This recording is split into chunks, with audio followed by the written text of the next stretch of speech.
Bonjour frères et sœurs, que la grâce et la paix du Seigneur Jésus-Christ nous soient accordées. Alors, nous sommes en train d'aller inexorablement vers la fin de l'année 2020. Nous avons décliné la dernière fois le programme. Alors, il est comme suit, avec un peu de petites modifications. Aujourd'hui, nous commençons le jeûne et la prière à 24 heures. Nous sommes dimanche 22 novembre. Et ce jeûne se terminera le 12 décembre à 24 heures 2020. Et dans le programme, nous sommes en train de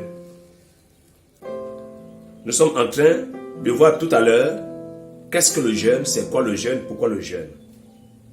Et le 29, nous allons rendre les témoignages de ce que le jeûne fait. Le 6 décembre, nous avons pour thème comment sortir de la malédiction. Première partie. Et deuxième partie, c'est le 13 décembre. Comment sortir de la malédiction. Le dimanche 20 décembre, nous parlerons de la guérison. De la guérison divine, comment Dieu intervient pour guérir les malades. Et nous allons prier pour les malades, donc le 20 décembre. Le 27 décembre, nous parlerons de l'importance de commencer une année avec le Seigneur Jésus-Christ. Il faut tout recommencer. On peut toujours tout recommencer, remettre le compteur à zéro et repartir sur de bons fondements. Nous parlerons de l'évangile de Jésus-Christ le 27 décembre. Maintenant, pour ceux qui sont du côté de Port-Gentil, au Gabon, et pour ceux qui veulent nous voir avec notre équipe, donc depuis le 26, nous sommes à Port-Gentil le 26 décembre, et c'est de là-bas que nous parlerons justement de notre thème du 27 décembre. Et du lundi 28, mardi 29 et mercredi 30 décembre, nous aurons des entretiens dans l'une de nos églises. Donc à la surintendance de Port-Gentil, chez le surintendant, à l'église Shalom Rafa, donc qui est située juste en face du lavage de Cité Otando. Nous vous recevrons de 9h à 12h. Mais il faut prendre rendez-vous parce que vous êtes nombreux. Vous savez les mesures barrières. Nous avons des mesures barrières, donc il faut que nous puissions faire bien le programme pour que les gens ne s'ameutent pas, qu'ils ne soient pas beaucoup donc, devant l'église. Donc il faut prendre rendez-vous pour qu'on puisse respecter les distanciations et les mesures barrières, le lavement des mains, les bavettes, la distance. Donc il faut vous signaler.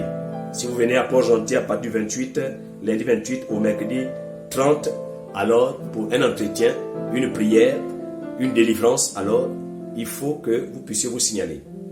Parce que là aussi il y aura des entretiens, comme je disais, des prières des malades, des orientations prophétiques, des conseils, et ainsi de suite, des délivrances. Et enfin, le jeudi 31 décembre, nous allons proclamer la gloire de l'Éternel dans la vie de chacun. Donc, chacun sera connecté à 24h00 et nous ferons une prière de déclaration. Parce que vous savez qu'il y a certaines bénédictions qu'on peut avoir si on les déclare.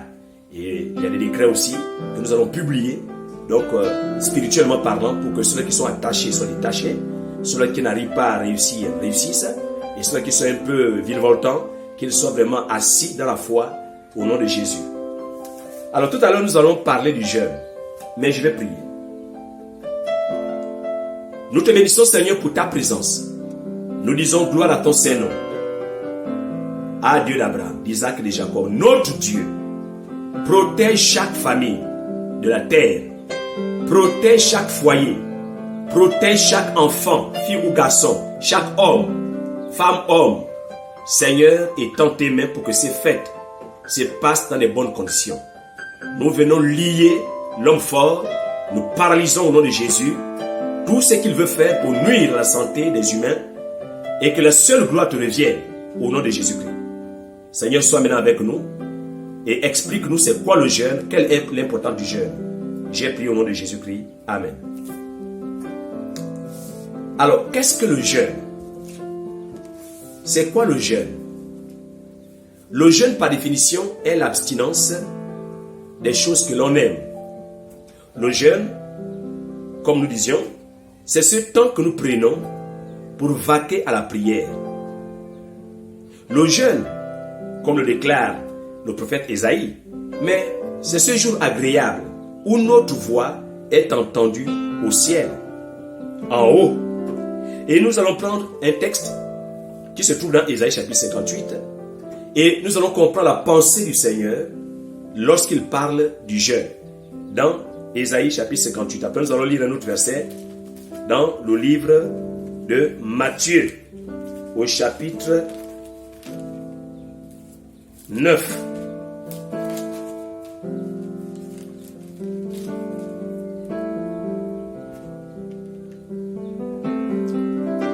Alors,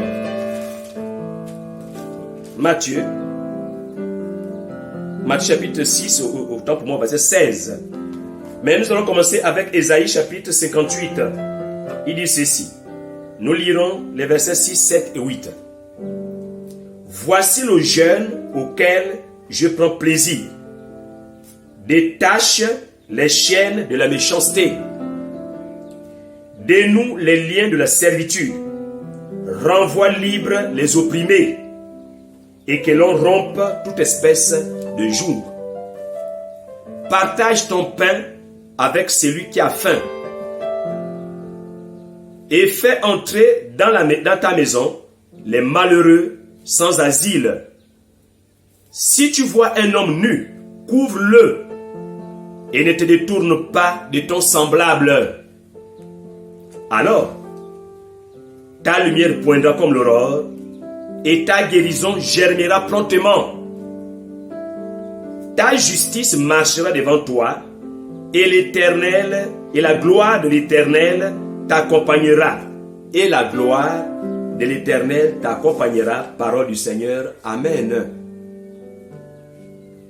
Le jeûne est un exercice pratiqué par les croyants. Le jeûne est une façon de s'approcher de Dieu.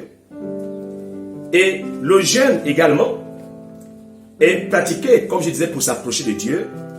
Le jeûne est pratiqué lorsqu'on veut prendre des décisions très importantes. Nous avons le cas d'Esther. Elle voulait s'approcher du roi pour une décision très importante. Elle a pratiqué un jeûne de 3 jours à sec. Le jeûne aussi est employé, est pratiqué pour que Dieu change les situations, comme nous disions tantôt, mais pour que Dieu touche les autorités, pour que Dieu également fasse quelque chose que moi, l'homme, je ne puis faire. Le jeûne est pratiqué aussi dans le combat spirituel. Le jeûne est pratiqué aussi pour demander l'intervention directe de Dieu. Il est pratiqué aussi pour intercéder en faveur des personnes qui sont malades, qui passent par des situations impossibles, pour que Dieu étende ses mains.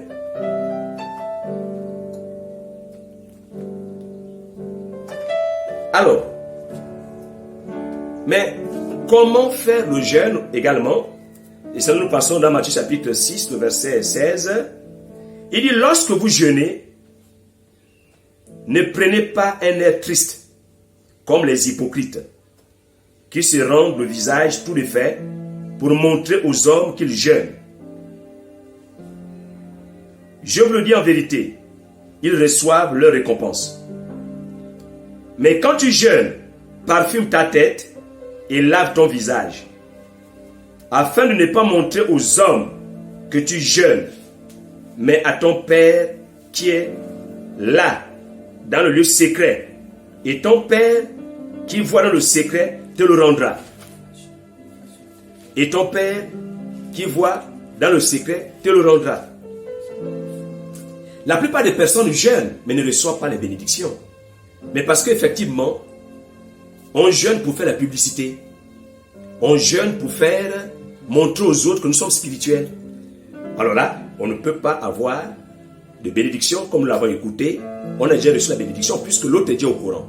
Même là, nous avons dit que nous jeûnons du 22 novembre jusqu'au 12 décembre. C'est parce que nous avons beaucoup de fidèles qui, la plupart ne savent pas jeûner et la plupart n'ont jamais jeûné. Et nous avons dit tantôt que ceux-là qui sont sous prescription médicale, ils doivent s'abstenir. Si tu vois que tu as un traitement que tu suis, ne rentre pas dans le jeûne. Il faut que tu pries normalement. Nous allons vous indiquer dans les jours prochains comment les heures de prière. Mais quand tu prends tes médicaments, mange et prends tes médicaments. Donc le jeûne est une force. Mais la puissance n'est pas dans ne pas manger, ne pas boire. Ici, là, Dieu vise le cœur. Il vise les intentions.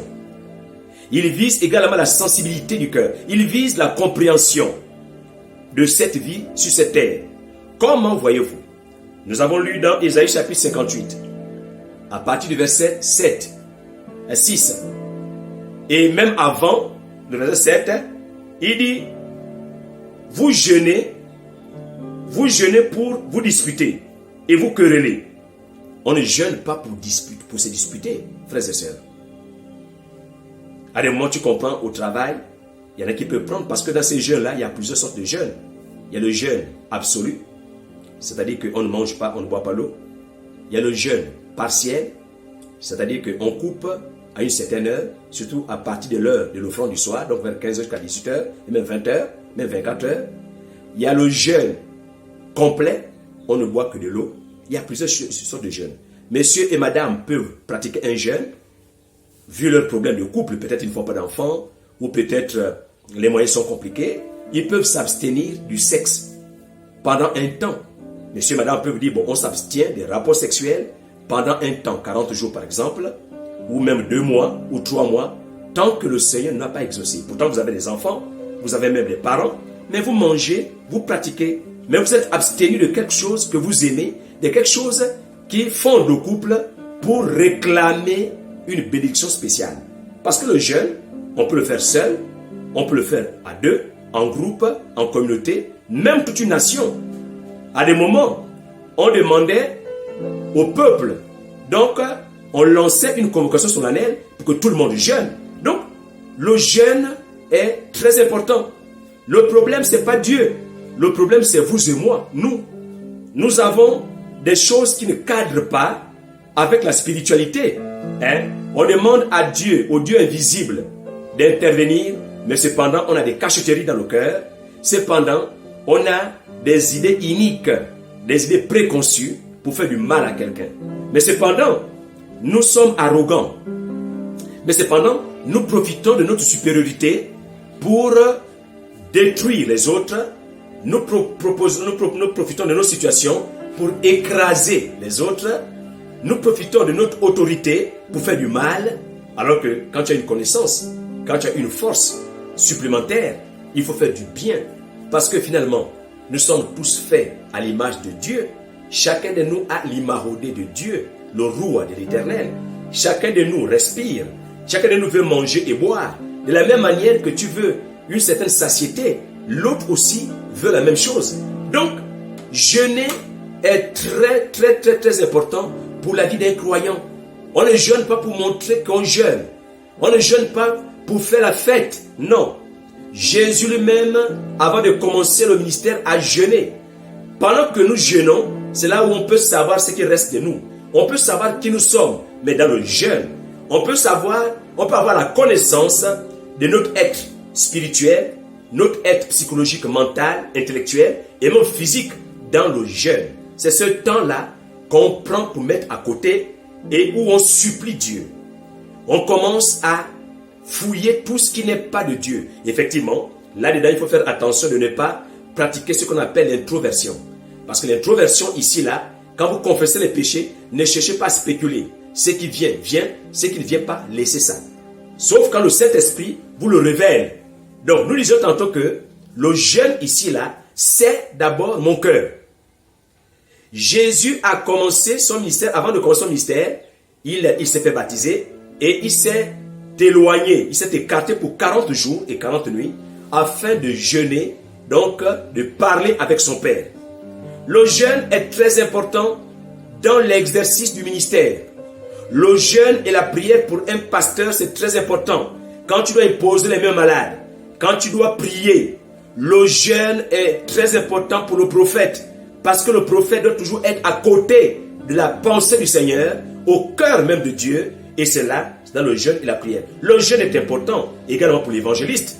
Il faut faire des miracles. Il faut toucher par la parole. Le premier miracle, c'est que quelqu'un change, que c'est le Saint-Esprit change la vie de quelqu'un. C'est vrai qu'on peut être guéri, on peut être délivré des démons, mais le plus grand miracle, c'est d'avoir la nouvelle naissance. C'est d'avoir vraiment la grâce de recevoir Jésus-Christ et d'être né de nouveau. Donc, le jeûne est important pour le docteur, pour sonder les Écritures, pour enseigner. Le jeûne est important pour toi, l'homme d'affaires. C'est important. Parce qu'il faut que Dieu te dirige dans tes affaires. Il faut que Dieu t'aide à garder l'argent. Il faut que Dieu t'enlève des appétits qui sont inutiles. Parce que faire les affaires, ce qui fait les affaires doit être une attitude, doit avoir une attitude à part. On ne fait pas les affaires pour dilapider l'argent. Non. Un homme d'affaires est là pour fructifier l'argent. Pas forcément pour devenir plus riche. Bon, il sera plus riche. Mais en fait, c'est un travail. Il veut voir les affaires prospérer. Il veut s'étendre. Donc, le jeûne est important aussi pour toi, l'homme d'affaires. Le jeûne est important pour toi qui travaille dans les administrations, qui fait de la politique, ainsi de suite. On a besoin d'avoir une pensée du Seigneur. Et avant de terminer, le jeûne nous aide. Il est dit ici, alors ta lumière poindra comme l'aurore et ta guérison germera promptement. Ta justice marchera devant toi et l'Éternel et la gloire de l'Éternel t'accompagnera. Et si tu rassasies l'âme indigente, ta lumière s'élèvera sur l'obscurité et tes ténèbres seront comme le midi. Si tu rassasies l'âme indigente. Frères et sœurs, nous avons vu pendant le Covid, nous avons vu qu'il y a plusieurs qui sont avares. Nous louons Dieu pour les bonnes volontés qui ont aidé les autres. Mais par exemple, pour nous les pasteurs, mais c'était compliqué. Les églises fermées pour cause de Covid-19. Mais c'est là où on a vu qui est fidèle et qui n'est pas. Je bénis le Seigneur pour certaines personnes qui continuent à donner leur dîme dans les églises entières et qui ont continué à entraîner les pasteurs. Je loue le Seigneur. Parce que parmi les pasteurs, il y en a qui sont carrément que dans le sacerdoce. Il ne faut pas autre chose. Ils ont fait vœu au Seigneur que d'être dans le service. Il y a par contre d'autres qui travaillent. Bon, chacun a reçu un appel particulier. Mais je loue Dieu de ce que pendant cette période du Covid, quand la pandémie a commencé, il y a des hommes et des femmes qui ont aidé les églises. Il n'y a pas que les églises, il y a aussi les pauvres. Il n'y a pas que les pauvres, il y a aussi les veuves. Il n'y a pas que les veuves, il y a aussi les orphelins. Il n'y a pas que les orphelins, il y a aussi les étrangers. Quelqu'un qui n'est pas chez lui, mais quand même, vous voyez que son business est fermé. Tu lui as donné le morceau de pain. Que Dieu te bénisse. Que Dieu te bénisse. Nous avons beaucoup des églises qui ont fermé par faute de loyer. On n'a pas pu payer pendant 6 ou 7 mois. Mais je loue Dieu pour ceux-là que Dieu a touchés et qui ont apporté leur modeste contribution pour que les loyers ne se ferment pas. Que Dieu vous bénisse. Que vos affaires prospèrent. Que vos familles soient bénies, frères et sœurs. Même si tu ne connais pas Jésus, que le temps de la visitation de Dieu qui a commencé en te touchant pour faire du bien, oh, mais qu'il te visite afin que tu l'acceptes comme nous l'avons accepté comme sauveur et Seigneur personnel. Parce que tu as un bon cœur. Ta place est dans le royaume de Dieu. En acceptant Jésus-Christ. Donc, je dis que je vais terminer en expliquant un principe. Chaque homme a en lui la lumière et les ténèbres. Mais par contre, nous avons peut-être galvaudé ce mot. Parce que le mot peut-être de lumière qui peut-être s'arrête uniquement que dans la connaissance intellectuelle. Non. La connaissance intellectuelle qui se trouve dans l'âme, c'est 1/3 de l'homme. Mais l'homme a 3/3. D'après 1 Thessaloniciens chapitre 5, le verset 23. L'entièreté de l'homme, qu'on appelle tripartite, est composée du pneuma, du soma et du psyché. Donc le pneuma, l'esprit, le psyché, donc la partie intellectuelle, la partie psychologique et le soma, le corps. Donc, les gens ont pensé que parce qu'ils ont des diplômes, ils ont des positions élevées, ils sont dans la lumière. Certes, mais vous êtes dans le 1/3 de la lumière. La preuve, mais la plupart vous faites le mal. Quelqu'un qui est dans la lumière ne fait pas le mal. Tu fais le mal et pourtant, regarde ta position. Mais regarde comment tu as bac plus longtemps. Mais tu es mauvais. C'est que tu ne connais pas la lumière. L'école seule ne te dit pas que tu connais la lumière. C'est vrai, au XIXe siècle, vers 1700 et quelques, on a déclaré le siècle de lumière avec les grands penseurs, les philosophes. Ça, c'est dans un pan intellectuel. Mais il s'est appauvri pour vous et moi. Il a été malmené. On l'a humilié. On l'a traité de tout. Mais si on pouvait savoir que c'est par lui et avec lui que Dieu nous a créés, les hommes n'auraient pu même pas porter un jugement injurieux contre lui ou même la main sur lui. Parce qu'il est écrit dans Jean chapitre 1, le verset 1, au commencement était la parole. La parole était avec Dieu. La parole était Dieu. Elle était au commencement avec Dieu. Tout ce qui a été fait avec elle. Et rien de ce qui a été fait n'a été fait sans elle. Tout ce qui a été fait avec la parole. Et plus loin, la parole s'est faite chère. À tous ceux qui l'ont reçu au verset 12 et 13, elle, la parole, donne le pouvoir de devenir enfant de Dieu. Donc, en recevant Jésus-Christ, la lumière naît en nous et nous devenons des dieux parfaits comme Dieu, comme disent les Écritures.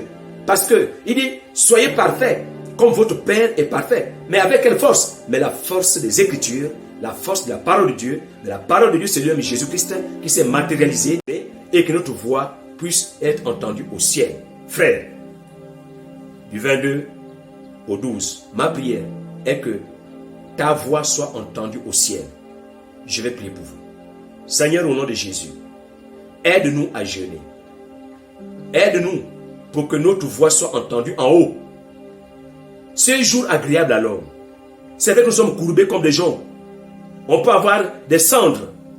On peut être couché à terre. Ah Dieu, l'essentiel est que quand on crie, que tu écoutes notre voix. Les situations vont changer.